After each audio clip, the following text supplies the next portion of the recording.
Artinya di sini penegasan Allah tidak lalai. Allah tidak lalai, Allah tidak diam. Allah tidak akan biarkan orang-orang zalim dengan segala kezalimannya, saudara. Nah, karena itu saudara nggak usah kaget kalau ada satu peristiwa kezaliman di hari itu Allah belum buka, tapi di hari-hari berikutnya Allah buka satu persatu ya. Ini belum di akhirat nih, baru di dunia. Allah buka satu persatu dan betul begitu dibuka kita terbelalak kaget. Oh begitu, oh ternyata zalim, oh ternyata bejat, oh ternyata bobrok, oh ternyata lebih jahat dari yang kita kira. Subhanallah. Masih hidup di KM 50. Banyak saksi yang datang saudara, banyak saksi yang memberikan yaitu kesaksian. Karena takut kebongkar, ini ditutup. Komnas HAM tidak mengupas, pengadilan tidak menyidangkan. Makanya saya sebut skenario aneh yang gagal. Sudahlah, Bapak Kapolri tidak usah melindungi game KM 50. Jangan Pak, nanti Bapak nggak terlibat jadi terlibat. Hati-hati Pak. Lebih baik ini segera diselesaikan demi kebaikan Polri sendiri. Jangan oknum-oknum Polri yang bejat, yang suka membunuh, menyiksa, merekayasa kasus dibiarkan. Jangan Pak, ini berbahaya. Nanti masyarakat makin lama makin nggak percaya kepada polisi. Karena nggak mungkin kita hidup tanpa polisi, nggak mungkin saudara. Berbahaya sekali Indonesia hidup tanpa polisi. Tapi hidup dengan polisi bejat lebih berbahaya saudara.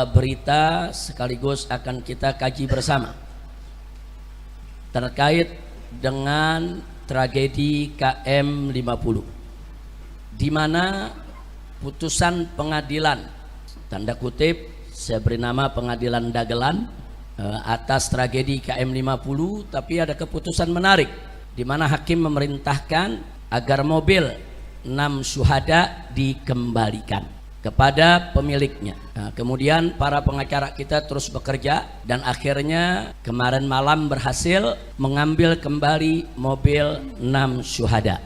Mobil itu akan kita simpan dengan baik karena itu termasuk barang bukti otentik atas terjadinya tragedi KM 50 sekaligus fisik mobil tersebut akan memberikan jawaban untuk kita apa sebetulnya yang terjadi pada peristiwa tragedi KM 50. Sementara ini mobil tersebut kita letakkan ada di depan majelis ini.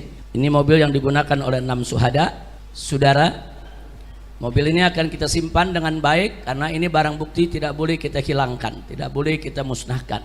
Dan pemilik mobil ini pun sudah secara lisan sejak jauh-jauh hari menyatakan ini diberikan, yaitu untuk kepentingan perjuangan penegakan keadilan.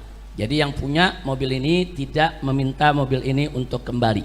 Nah karena itu kita amankan terlebih dahulu. Nanti kita akan tempatkan di satu tempat untuk terus kita simpan. Sampai kapan? Sampai digelarnya pengadilan HAM untuk menegakkan keadilan bagi para 6 syuhada insya Allah. Nah di sini saya mau ingatkan firman Allah Subhanahu wa taala dalam Al-Qur'anul Karim, yaitu dalam surat Ibrahim ayat 42. A'udzu billahi minasyaitonir rajim. Bismillahirrahmanirrahim. Wala tahsabannallaha ghafilan amma ya'malu dhalimun. Innama yu'akhiruhum liyaumin tashkhasu fihil absar. Shadaqallahul azim. Luar biasa ayat ini saudara. Masya Allah, tabarakallah. Allah menyatakan walah tahsabanallah, jangan sekali-kali kamu mengira bahwa Allah itu ghafilan, lalai, amma ya'malu zalimun, dari apa yang dilakukan oleh orang-orang zalim. Jadi Allah menyatakan dengan tegas dalam ayat ini, jangan sekali-kali kamu mengira bahwa Allah itu lalai dari apa yang dilakukan oleh orang-orang zalim. Artinya apa? Artinya di sini penegasan Allah tidak lalai. Allah tidak lalai, Allah tidak diam. Allah tidak akan biarkan orang-orang zalim dengan segala kezalimannya, saudara. Selanjutnya Allah ingatkan, innama yuakhiruhum, sesungguhnya Allah tunda mereka. Jadi kezaliman mereka enggak langsung dibalas pada hari itu juga, saudara. Allah tunda pembalasan mereka, saudara. Sampai kapan? Liyaumin, yaitu untuk suatu hari nanti, tashkhasu fihil absar, di mana mata-mata manusia semua akan terbelalak. Maksudnya apa? Maksudnya di hari itu Allah buka segala kenyataan, fakta dan kebenarannya. Sampai nanti orang semua terbelalak. Oh begitu zalimnya, oh begitu jahatnya, oh begitu bejatnya, oh begitu bobroknya, ditelanjangi oleh Allah subhanahu wa ta'ala. Ya, banyak ahli tafsir menafsirkan ayat ini berkaitan dengan pengadilan akhirat, pengadilan Allah di hari akhir nanti, saudara. Tapi jangan lupa, saudara, bahwa pembalasan Allah sering terjadi di dunia sebelum karena itu, saudara, nggak usah kaget kalau ada satu peristiwa kezaliman di hari itu Allah belum buka, tapi di hari-hari berikutnya Allah buka satu persatu, ya. Ini belum di akhirat nih, baru di dunia Allah buka satu persatu, dan betul begitu dibuka kita terbelalak kaget. Oh begitu, oh ternyata zalim, oh ternyata bejat, oh ternyata bobrok, oh ternyata lebih jahat dari yang kita kira. Subhanallah, sadaqallahul azim. Maha benar Allah dengan segala firman-Nya.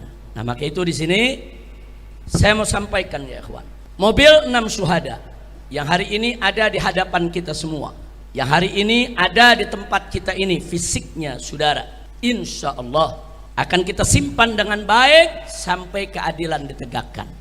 Karena saat pengadilan HAM digelar nanti, mobil 6 syuhada ini menjadi bukti penting yang tak terbantahkan, insya Allah. Mobil 6 syuhada ini menjadi bukti penting tentang kebejatan dan kejahatan serta kesadisan geng KM50 yang dipimpin oleh seorang jenderal dan melibatkan Satgasus Polri, saudara. Nah, jadi ini sudah menjadi fakta dan sudah menjadi rahasia umum, semua orang tahu. Alhamdulillah. Nah, sekarang mari kita kaji, ya. Apa urgensi daripada fisik mobil 6 syuhada ini secara hukum? Kita bicara secara hukum. Mobil 6 syuhada ini secara hukum menjadi bukti otentik tentang adanya, satu, adanya unlawful killing, yaitu pembunuhan di luar hukum atau pembunuhan tidak sah secara hukum yang dilakukan oleh aparat negara. Jadi kalau ada aparat negara melakukan pembunuhan di luar hukum secara tidak sah, semena-mena, itu disebut unlawful killing. Istilahnya unlawful killing, ya ikhwan. Dan unlawful killing itu pelanggaran HAM. Jadi bukan pembunuhan biasa, ya ikhwan. Kalau ada warga bunuh warga, ribut, berkelahi tentang sesuatu, itu pembunuhan biasa. Tapi kalau aparat negara menggunakan kewenangannya untuk membunuh warga sipil tanpa proses pengadilan yang sah, saudara, ini namanya unlawful killing, dan itu termasuk pelanggaran HAM. Yang kedua, mobil 6 syuhada ini juga secara hukum menjadi bukti terjadinya extrajudicial killing. Apa itu extrajudicial killing, saudara? Yaitu pembunuhan di luar hukum atau tanpa putusan pengadilan yang dilakukan secara sengaja serta dilakukan atas perintah jabatan dengan melibatkan pejabat negara, saudara. Ini disebut extrajudicial killing. Ini juga pelanggaran HAM, dan dua-dua ini ada pada peristiwa tragedi KM50, dan fisik mobil 6 syuhada menjadi bukti otentik yang tidak terbantahkan. Yang ketiga, saudara, fisik mobil 6 syuhada ini juga menjadi bukti buat kita semua akan adanya obstruction of justice. Apa itu obstruction of justice? Obstruction of justice yaitu segala bentuk intervensi atau menghalangi sebuah proses hukum. Jadi kalau ada pejabat negara justru menggunakan wewenangnya untuk menghalang-halangi proses hukum, saudara, untuk melakukan intervensi, saudara, untuk menutup kebenaran, merekayasa kejadian, itu namanya obstruction of justice, dan ini juga pelanggaran HAM. Seperti apa? Kalau dalam KM50 obstruction of justice, saudara, Contohnya seperti pembongkaran lokasi TKP. Dalam suatu peristiwa pembunuhan, saudara, nggak boleh TKP dihilangkan, nggak boleh TKP itu dimusnahkan, saudara. Dengan diratakannya TKP, di sana ada terjadi, saudara, pejabat negara yang menggunakan wewenang untuk menghilangkan barang bukti, termasuk penghilangan CCTV. Itu juga termasuk obstruction of justice. Jadi kalau ada pejabat negara dengan sengaja menghilangkan, melenyapkan, menyembunyikan, menghapus CCTV yang menjadi bukti atas terjadinya suatu kejahatan, itu adalah obstruction of justice, dan itu juga pelanggaran HAM. Seperti apa lagi? Seperti pemaksaan warga yang ketika itu hadir ikut merekam kejadian apa yang terjadi di KM 50, saudara. Kemudian dipaksa untuk menghapus isi rekamannya. Itu juga merupakan, saudara, aparat menggunakan wewenang untuk menghilangkan barang bukti. Nah, kenapa harus dihapus? Karena rekaman warga itu dan CCTV itu menjadi bukti bahwa 6 laskar FPI, 6 pengawal kami saat di KM 50, 6-6-nya masih hidup, bukan sudah mati, saudara. Nah, jadi bukti ini semua dihapus. Jangan sampai ada bukti kalau di KM 50 semua masih hidup, seolah-olah 6-6-nya mati dalam tembak menembak dengan petugas. Ini namanya membuat skenario untuk merekayasa kasus. Tapi gagal. Kenapa? Ternyata banyak warga memberikan kesaksian, saudara, dan itu direkam oleh Tempo, dibuat film bagaimana warga memberikan kesaksian bahwa 6 laskar FPI masih hidup. Hanya yang 2 terluka, digotong, sedangkan yang 4 masih sehat, segar, bugar. Nah, jadi mereka berusaha untuk menghilangkan bukti, ternyata Allah jaga, buktinya masih ada, ya. Nah, jadi sekali lagi, upaya menghilangkan bukti semacam ini termasuk obstruction of justice. Baik, sekarang kita lanjutkan yang keempat. Yang keempat adalah abuse of power. Apa itu abuse of power? Yaitu penyalahgunaan wewenang oleh aparat atau pejabat negara, mulai dari pengintaian dan penguntitan serta penyergapan tanpa izin pengadilan, sampai tindakan pembunuhan dan penghilangan barang bukti. Ini semua, saudara, mulai dari kita katakan unlawful killing, extrajudicial killing, obstruction of justice, ini semua merupakan bentuk daripada abuse of power, penyalahgunaan wewenang. Karena mereka menjadi pejabat negara, saudara, disumpah untuk apa? Untuk melindungi negara, melindungi rakyat, saudara, bukan untuk menculik, membunuh atau membantai mereka, saudara. Ini namanya abuse of power. Nah, sekarang yang kelima, perlu kita ketahui bahwa keempat pelanggaran tadi, baik itu yang pertama unlawful killing, maupun itu yang kedua extrajudicial killing, maupun yang ketiga obstruction of justice, maupun yang keempat abuse of power, saudara, maka ini semua merupakan pelanggaran HAM. Dan bukan sembarang pelanggaran HAM, pelanggaran HAM berat. Kenapa berat?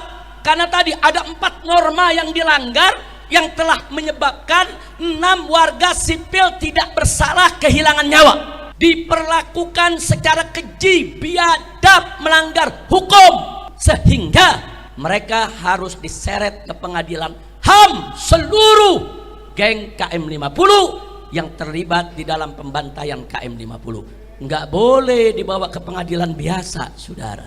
Makanya kami akan berjuang kepala jadi kaki, kaki jadi kepala. Peristiwa tersebut harus dibawa ke pengadilan HAM. Tidak berhasil di rezim ini akan berganti, insya Allah. Mudah-mudahan kita dapat rezim yang baik, rezim yang akan menegakkan hukum, rezim yang akan memberikan keadilan kepada rakyat. Amin ya rabbal alamin. Tidak dapat kita keadilan di dalam negeri, jangan putus asa. Masih bisa kita angkat ke forum-forum luar negeri, saudara. Tidak juga bisa diangkat ke luar negeri, jangan putus asa. Sampai jumpa di pengadilan akhirat. Allah tidak lalai. Allah tidak lalai. Jadi jelas tadi Allah firmankan apa dalam Al-Quranul Karim? Tegas Allah nyatakan, wala tahsabannallaha ghafilan amma ya'malu zalimun. Jangan kamu kira Allah lalai dari apa-apa yang dilakukan oleh orang-orang zalim. Enggak ya kawan, Allah enggak lalai. Allah enggak lalai. Tapi bagaimana cara Allah membuka mereka sungguh indah. Allah buka satu persatu tanpa kita kira ya kawan. Allah buka satu persatu tanpa kita duga. Bahkan Allah buka satu persatu yang kita sendiri nggak pernah tahu kalau yang bersangkutan pernah terlibat, saudara. Subhanallah. Allah buka dengan satu peristiwa pelanggaran HAM yang lain, yaitu peristiwa Satgasus, saudara, yang mana terjadi yang kita kenal dengan kasus Sambo, saudara. Allah buka semua. Allah buka satu persatu. Siapa yang bisa buka itu kalau bukan Allah ya kawan? Alhamdulillah. Itu bukti kalau Allah tidak diam. Allah tidak lalai. Allah tidak akan biarkan orang-orang zalim itu, saudara, tertawa riang dengan kezalimannya. Nah, jadi kita tunggu saja. Sebentar lagi insya Allah dengan kekuatan doa Anda semua, Allah akan buka habis-habisan itu di dunia sebelum di akhirat.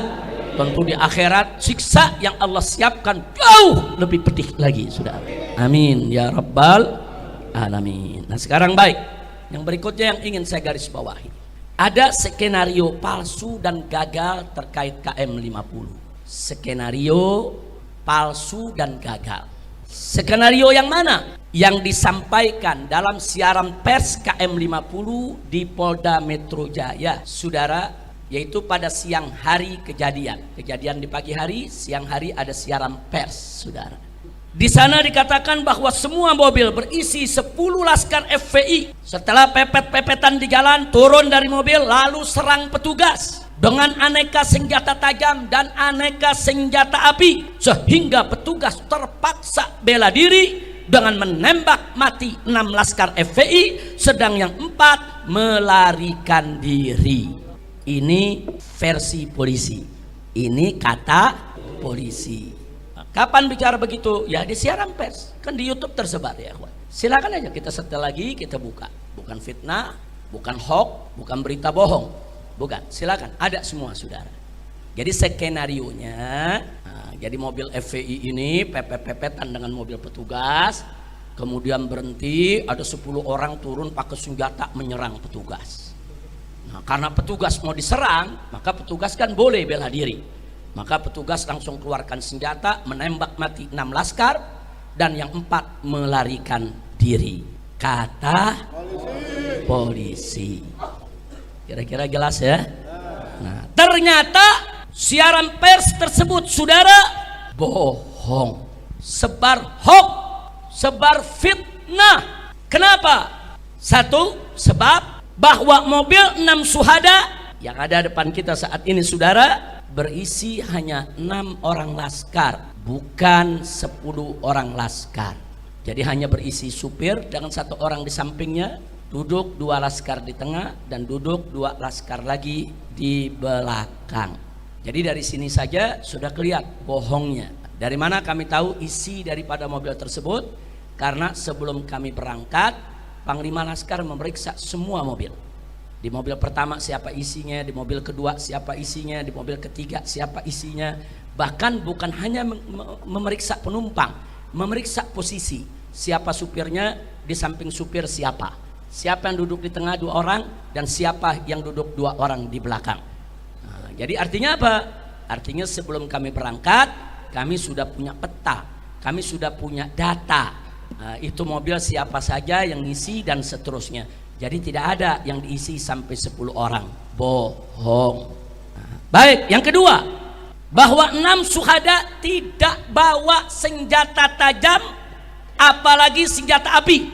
Adapun aneka senjata tajam dan senjata api yang dipamerkan saat siaran pers KM50 di Polda Metro Jaya hanya berdasarkan kesaksian tunggal sepihak dari polisi. Itu pun tanpa uji balistik senjata api, sudah. Senjata api itu mestinya kalau manusia tuh ada forensiknya, saudara.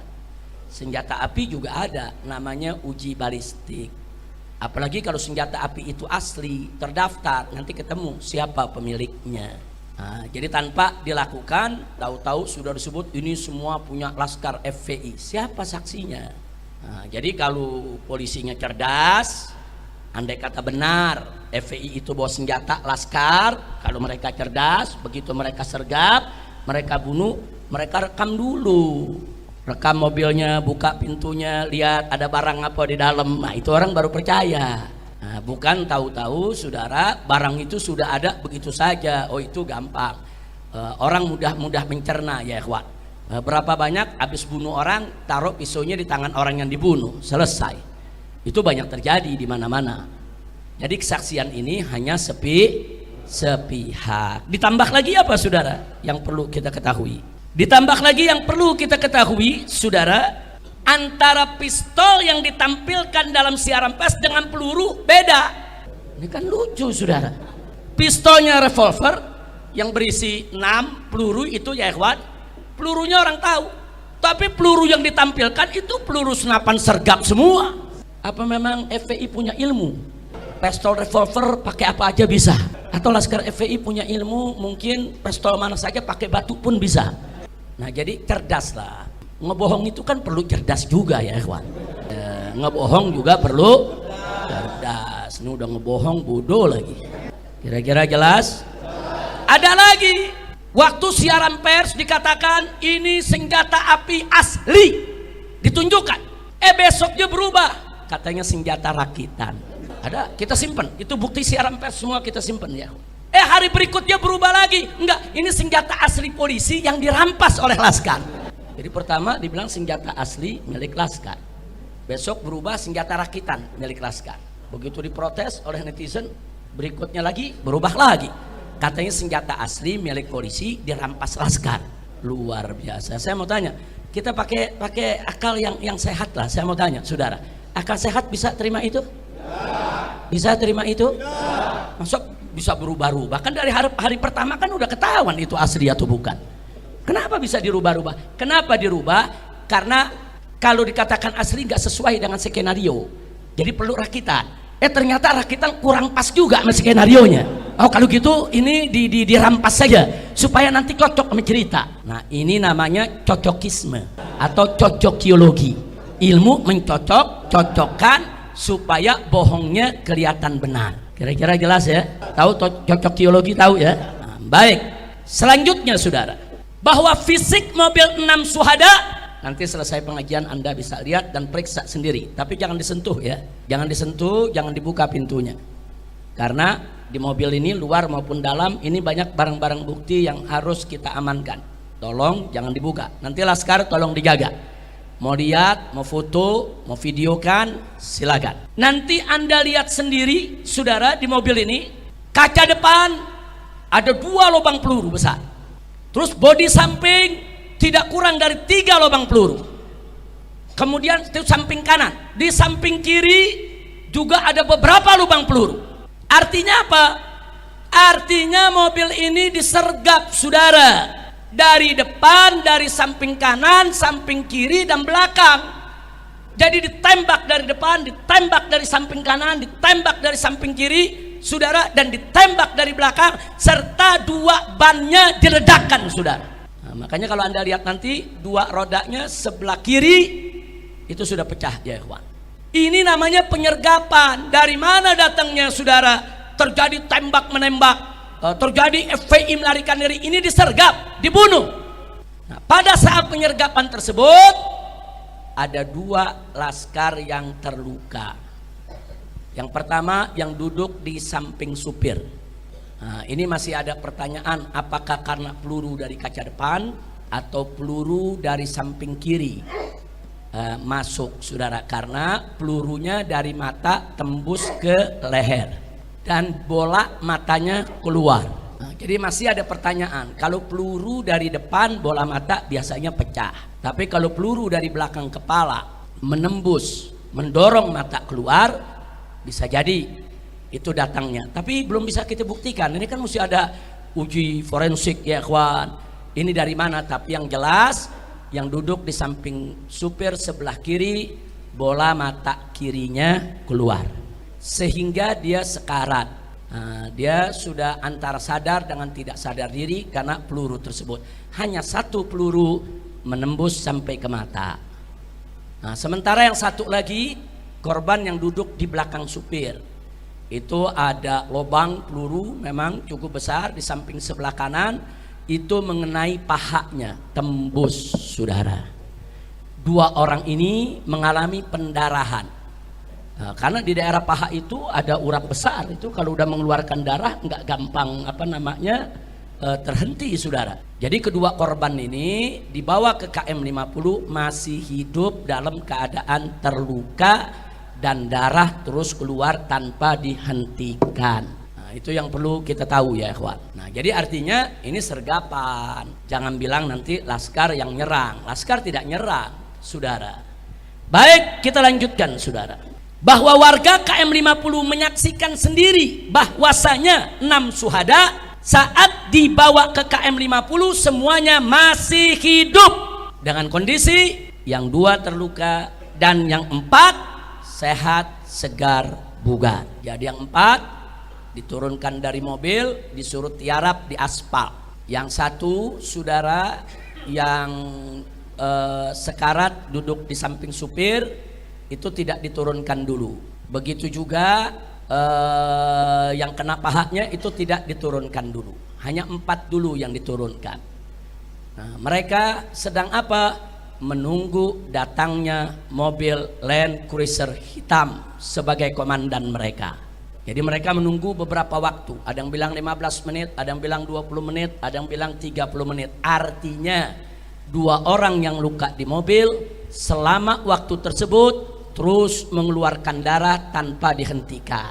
Mestinya SOP polisi itu kalau habis tembak seseorang sudah dilumpuhkan harus dibawa ke rumah sakit, bukan dibiarkan darahnya mengalir sampai meninggal dunia. Itu SOP ya, Wak. Ini artinya sekian waktu dibiarkan di mobil sampai Land Cruiser hitam itu datang, turun, kemudian kumpul, kata warga. Mereka berselaman begini seperti kayak orang lagi bertanding voli itu. Nah, kemudian mereka bersorak seolah-olah mereka senang sudah menang ya, ikhwan. Nah, dari situ si komandan memberikan arahan, baru yang di mobil 2 digotong dipindahkan ke mobil lain dan yang 4 juga dimasukkan ke mobil yang lain, saudara. Artinya garis bawahi 6-6-nya masih hidup saat ada di KM 50, saudara. Baik, kita lanjutkan, saudara. Nah, jadi jangan bilang Laskar melakukan perlawanan, ada tembak menembak, sampai ada yang mati 6 orang, 4 lari, bohong. Baik, saya lanjutkan, saudara. Bahwa skenario siaran pers KM 50 yang digelar di Polda Metro Jaya berbeda dengan skenario rekonstruksi. Ternyata begitu direkonstruksi nggak sesuai dengan isi siaran pers. Dan berbeda juga dengan skenario sidang. Waktu sidang dagelan lain lagi ceritanya, saudara. Polisi yang dijadikan saksi. Nah, di mana menurut sidang, saudara, menurut polisi pelaku katanya di sidang, saudara, bahwa 2 laskar FPI yang terluka meninggal saat dilarikan rumah sakit akibat kehabisan darah. Itu katanya. Katanya. Kemudian sedang 4 laskar FPI lainnya mati ditembak oleh petugas karena melakukan perlawanan di dalam mobil petugas, sehingga terpaksa 4-4-nya ditembak mati. Nah, ini menarik, ini skenario nih. Dari skenario saudara yang disampaikan tadi dalam siaran pers sampai skenario terakhir. Nah, mari kita kaji masing-masing skenario. Yang pertama saya sebut skenario aneh. Nah, anehnya di mana? Mari kita lihat, saudara. 2 laskar terluka, yang 1 tertembak di mata, sedang yang satunya lagi tertembak di paha. Ini yang 2 nih yang meninggal dunia, yang katanya kehabisan darah, saudara. Tapi anehnya saat kita memeriksa jenazahnya, kan jenazahnya dibawa ke Petamburan, kan jenazahnya dimandikan di sini, saudara. Ternyata 2 yang luka tadi, yang matanya keluar dengan yang pahanya tertembak mengeluarkan banyak darah, ternyata juga mengalami luka tembak yang sama. 2 tembakan lagi, 1 tembakan dekat jantung dan 1 tembakan di paru-paru, saudara. Dari mana ini peluru? Katanya mati kehabisan darah. Kalau betul dia luka kemudian dibawa ke rumah sakit mati kehabisan darah, nggak ada lagi dong peluru di jantung. Nggak ada lagi dong peluru di paru-paru. Ini peluru di jantung dan di paru-paru dari mana datangnya? Datangnya setelah KM 50. Berarti ada apa? Berarti dia masih hidup, dihabisi. Kira-kira jelas gak? Kalau nggak ada luka lagi, mungkin benar kehabisan darah. Kalau tidak ada luka yang lain, bisa jadi dia kehabisan darah, dia meninggal. Tapi meninggal kehabisan darah pun bukan berarti polisi benar, enggak dong. SOP-nya masa orang lagi luka berdarah dibiarkan. Andai kata pun kehabisan darah tetap salah. Nah ini ternyata bukan karena kehabisan darah. Seluruh syuhada yang 6 semuanya punya luka tembak di jantung dan punya luka tembak di paru ya kawan. Semuanya 6-6-nya. Dan luka itu hampir mirip, berdekatan. Semuanya tuh dekat jantung ya kawan. Semua. Dan semuanya ada di paru ya kawan. Berdekatan. Kok bisa sama? Nah, jadi sekali lagi di sini jadi aneh kalau dibilang 2 laskar itu mati karena kehabisan darah. Enggak sekalian bilang 2 laskar itu mati karena kehilangan nyawa. Kan ngebohongnya lebih enak. Ngebohong tapi benar gitu. Ngebohong tapi benar ya. 2 laskar itu kami umumkan meninggal karena nyawanya dicabut oleh malaikat. Sekalian aja bikin laporan begitu. Kan kita mencari penyebab kenapa meninggal dunia. Oh karena darahnya keluar. Betul. Kenapa darahnya keluar? Karena ada luka tembak. Betul. Kalau biasanya kalau tahanan atau tangkapan ditembak keluar darah langsung dibiarkan atau dibawa ke rumah sakit? Bawa ke rumah sakit dong. Kenapa dibiarkan sampai meninggal kehabisan darah? Itu satu. Kedua, kalau memang benar kehabisan darah, kenapa ada tambahan luka di jantung dan di paru? Dari mana itu tembakan datangnya? Nah, kira-kira jelas tidak? Jelas ya. Kemudian yang kedua, saudara, 2 laskar terluka tidak langsung dibawa ke rumah sakit, tapi dibawa dulu ke KM 50. Beberapa waktu menunggu kedatangan mobil Land Cruiser hitam yang berisi komandan yang akan beri arahan 5 laskar tersebut, 6 laskar tersebut harus diapakan. Jadi ada arahan, ada perintah, ada petunjuk. Makanya tadi kita katakan, saudara, di sana ada unlawful killing, ada extrajudicial killing, saudara, di sana ada obstruction of justice, dan di sana ada abuse of power. Nah, jadi ada yang ditunggu komandan beri arahan. Nah, ini kan berarti atas nama jabatan, saudara. Makanya tadi kita katakan ini pelanggaran HAM berat. Baik, yang ketiga, saudara, pembunuhan 2 laskar ini oleh Komnas HAM diabaikan. Sangat kita sesalkan, diabaikan soal 2 laskar yang meninggal dunia ini oleh Komnas HAM. Bahkan oleh polisi, kedua korban tersebut dijadikan sebagai tersangka penyerangan petugas. Lalu dalam sidang dagelan KM 50, soal 2 orang ini tidak diungkap lagi, saudara. Makanya sidang dagelan KM 50 hanya mengadili soal pembunuhan terhadap 4 laskar. Nah, kenapa yang 2 tidak diungkap? Karena mereka takut kalau yang 2 diungkap ketahuan. Nah, kalau mereka bilang ini karena luka tembakan di mata dan paha, lalu dari mana itu luka tembakan di jantung dan di paru? Kalau dikatakan oh itu luka sudah ada dari sebelumnya. Oh kalau luka dari ada sebelumnya, kenapa kedua-duanya masih hidup di KM 50? Masih hidup di KM 50. Banyak saksi yang datang, saudara. Banyak saksi yang memberikan yaitu kesaksian. Nah, karena takut kebongkar, ini ditutup. Komnas HAM tidak mengupas, pengadilan tidak menyidangkan. Makanya sebut skenario aneh yang gagal. Alhamdulillah. Baik, sekarang yang kedua. Ini skenario aneh yang kedua. Kata polisi. Kata siapa?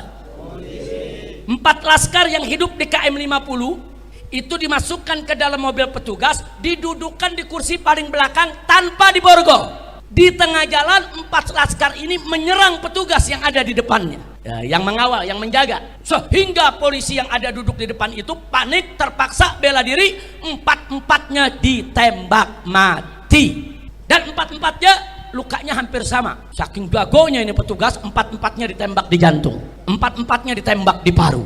Nah, ini jenggo juga kalah, saudara. 4 orang bergumul, saudara, dengan polisi yang ada di tengah bergumul begitu ya, kawan. 4-4 bisa mati dengan luka tembak yang sama. Masuk di akal? Masuk di akal? Ya. Polisinya nggak luka, lecet nggak? Luar biasa. Ngebohongnya kurang cerdas. Ngebohongnya kurang cerdas. Ngebohongnya agak bodoh dikit. Kayaknya bukan dikit, banyak bodohnya. Kira-kira jelas ya? Nah sekarang mari kita kuliti ya kawan, soal pernyataan ini, saudara. 1. bahwa SOP kepolisian, saudara, itu semua orang tahu, saudara. Setiap ada tangkapan atau ada tahanan yang dibawa oleh mobil petugas, saudara, satu, harus diborgol atau diikat tangannya, saudara. Nggak boleh nggak diborgol. Itu menyalahi SOP. Yang kedua, saudara, duduknya di kursi tengah dan diapit oleh petugas. Nggak boleh duduk di samping supir. Nggak boleh duduk di belakang, saudara, di belakang petugas. Nggak boleh, berbahaya dong, bisa menyerang petugas. Kalaupun ada yang duduk di belakang petugas satu, di kiri kanannya harus ada petugas, saudara. Ini bisa-bisanya empat-empatnya nggak diborgol, empat-empatnya duduk di belakang, saudara, petugas. Masuk di akal? Jadi dari segi SOP nggak benar. Saya buktikan. Saya beberapa kali dibawa dari rutan Mabes Polri. 2 kali karena saya sakit, saya dibawa ke rumah sakit. Keluarga saya nggak boleh semobil dengan saya, nggak boleh. Saya dibawa dengan mobil, saudara, sejenis Innova, saudara. Saya duduk di kursi tengah dan di tengah-tengah. Yang bawa mobil polisi, yang duduk di samping supir juga polisi, semua bawa senjata, saudara. Kemudian yang duduk di samping kanan saya polisi, di kiri saya polisi, dan yang duduk paling belakang sekali juga 2 orang polisi. Ini saya sakit, bukan habis perang sama polisi, bukan, sakit. Dikawalnya begitu, saudara. Dikawalnya seperti itu tuh, sakit. Nah sekarang bayangkan ada 4 laskar yang katanya habis tembak menembak dengan polisi, habis tembak menembak, ribut, saudara, sampai jatuh 2 korban. Kemudian polisi letakkan dia di mobil kursi belakang, gak diborgol. Ada yang percaya? Ada yang percaya? Saya tanya, kalau habis tembak-tembakan berarti bahaya, guys. Kalau habis tembak-tembakan berarti itu laskar kategorinya bahaya tidak? Harus tidak diborgol. Apa boleh dilepas di kursi paling belakang? Nggak boleh, saudara. Kenapa ini nggak diungkap? Ini mestinya, saudara, jangan ungkap, ini nggak ada alasan. Ini SOP, saudara.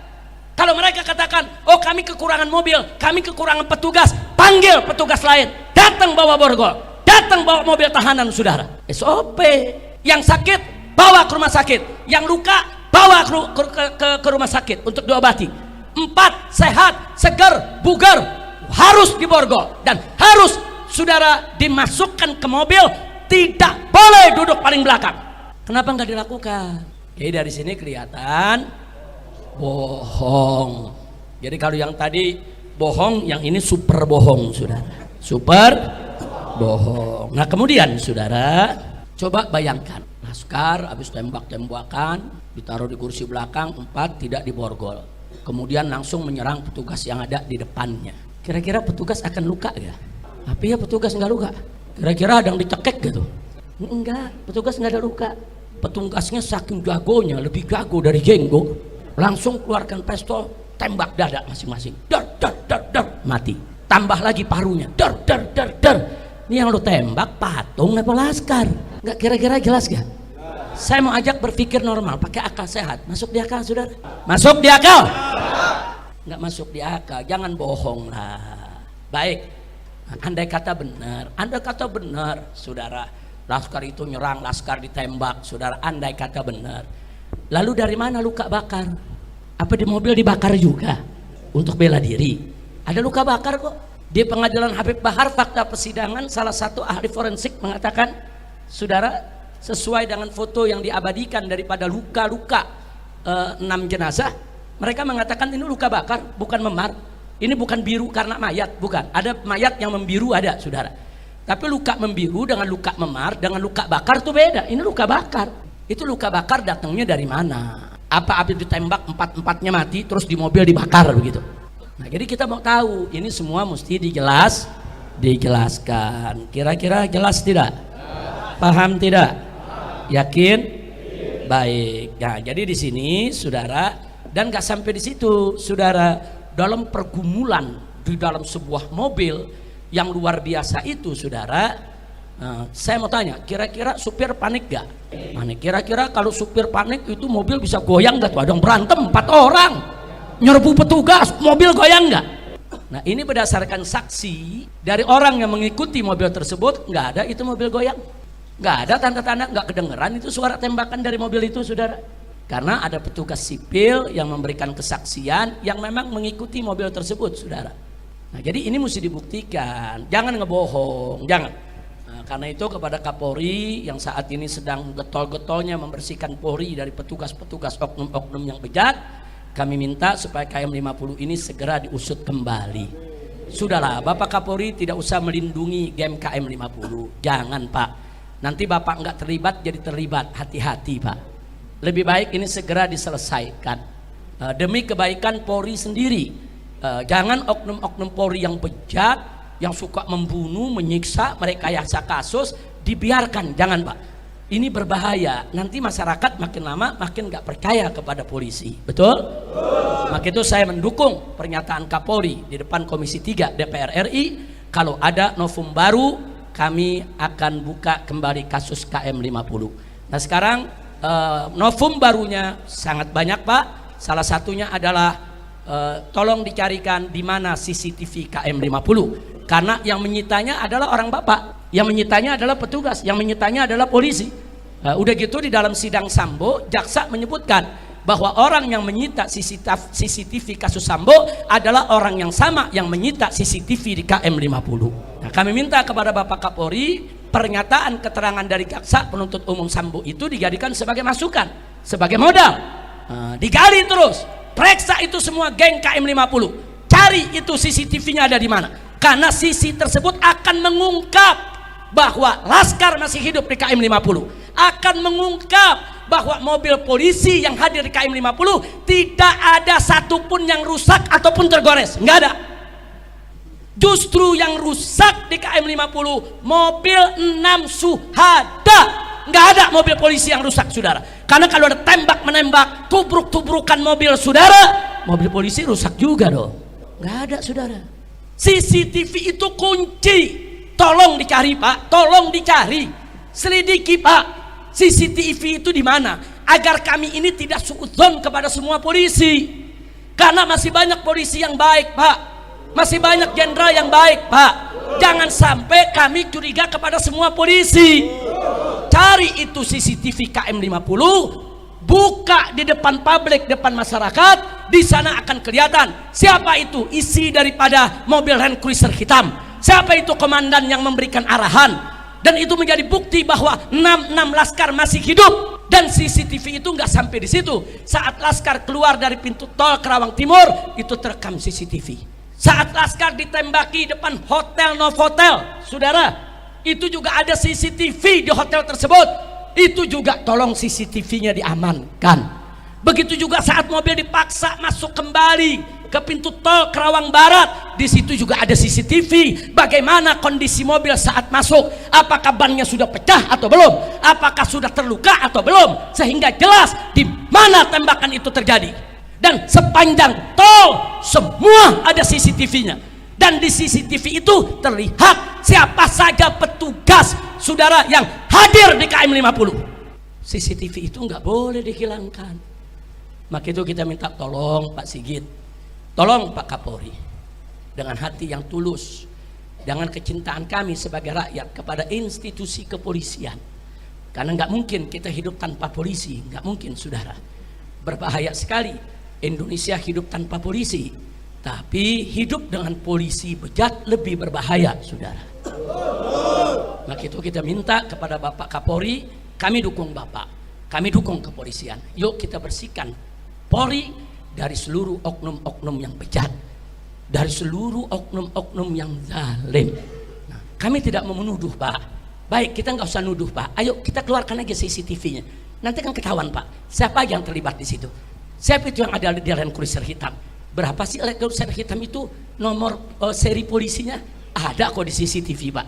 Ada, semua mobil kelihatan Pak. Apa betul ada mobil petugas yang diserang sama Laskar, katanya dihancurkan dengan pedang, saudara? Kemudian dia punya bodinya disabet-sabet dengan parang. Apa betul? Nanti di CCTV kelihatan Pak. Mobil yang mana itu yang disabet oleh Laskar? Kenapa CCTV tersebut harus disembunyikan? Nah, jadi kalau kita mau bicara novum baru, itulah adalah novum baru. Dan saudara, sekali lagi pernyataan jaksa bahwa saudara tim yang urus CCTV Sambo adalah tim yang sama yang mengurus CCTV KM 50. Saya tidak bikin hoax, saya tidak bikin bohong, saya menyampaikan apa yang disampaikan oleh jaksa dalam forum resmi persidangan Sambo, dalam dakwaan resmi yang disampaikan di depan pengadilan negeri, saudara. Nah, kira-kira jelas tidak? Paham semua? Nah, baik. Akhirnya setelah kita uraikan itu semua, saudara, jadi tadi sekali lagi ulangi. Jadi saya katakan kenapa itu super bohong soal 4 laskar itu bergumul di dalam mobil. Satu, bahwa itu tidak sesuai dengan SOP polisi, nggak sesuai. Jadi kalau ikuti SOP, mestinya diborgol, ditaruhnya di tengah, diapit oleh polisi. Saya ngalami kok. Saya berapa kali, saudara, dibawa dengan mobil tahanan, mobil polisi. Waktu saya dipindah dari Polda Metro Jaya ke Rutan Mabes Polri. Nah, saya dibawa, saudara, oleh Brimob, oleh Densus, saudara. Saya harus duduk di tengah, kanan kiri saya lengkap dengan senjata. Di depan saya lengkap dengan senjata, di belakang saya lengkap dengan senjata, saudara. Ini saya yang dikeluarkan yang tidak ada kejadian tembak menembak, apalagi laskar yang katanya ada tembak menembak. Berarti tahanan berbahaya dong. Kalau tahanan berbahaya ya borgol dong. Nah, bukan hanya diborgol, letakkan di tengah, diapit dong. Kalau nanti dia membunuh orang bagaimana? Kalau di tengah jalan lari bagaimana? Nah, jadi saya bandingkan dengan diri saya sendiri. Saya sendiri juga diperlakukan diapit kok. Enggak boleh. Saya waktu dibawa dari Rutan Salemba ke ke Lapas Cipinang, dikawal begitu, saudara. Waktu saya dibawa ke rumah sakit dikawal. Waktu saya mau dilepas, dibawa dulu ke Bapas, dikawal seperti itu kok. Itu SOP-nya. Nah, walaupun mereka Habib, maaf ini Habib ya, keluarga Habib nggak boleh duduk di sini. Ini semua petugas, Habib duduk di tengah ya. Walaupun mereka sopan, mereka minta maaf Habib ya. Ini SOP-nya. Oh ya Pak, silakan Pak. Silakan. Kalau saya mau diborgol, saya mau duduk di tengah nggak apa-apa. Silakan Anda jalankan SOP Anda. Waktu saya dipindah dari Rutan Polda Metro berangkat ke Rutan Mabes Polri, tangan saya diikat kok. Padahal yang ngawal puluhan, saudara. Yang ngawal puluhan tetap diikat, saudara. Karena itu SOP. Saya ikuti. Ayo SOP. Walaupun koruptor banyak yang nggak diborgol, ya tapi SOP saya ikutin. Koruptor nggak mengikutin, saya nggak mau ikutin koruptor. Kira-kira jelas gak? Jadi ini yang perlu diselesaikan. Nah, kemudian yang berikutnya, yang kedua, bahwa 4 laskar FPI yang dibunuh punya luka tembak yang hampir sama, yaitu dekat jantung dan paru. Mana mungkin jika terjadi pergumulan antara 4 laskar FPI dengan petugas dalam mobil petugas, lalu luka tembak ke-4 laskar tersebut kok bisa hampir sama? Hampir sama, ada luka tembak di dekat jantung sama di paru, semua 6 jenazah sama, saudara. Nah, kemudian yang ketiga, bahwa di sebagian tubuh 6 laskar FPI ada luka memar dan luka bakar. Apa luka itu juga dilakukan terpaksa oleh petugas untuk bela diri di dalam mobil? Apa betul luka-luka itu menunjukkan ada penyiksaan? Luka tadi merupakan indikasi ada penyiksaan, saudara.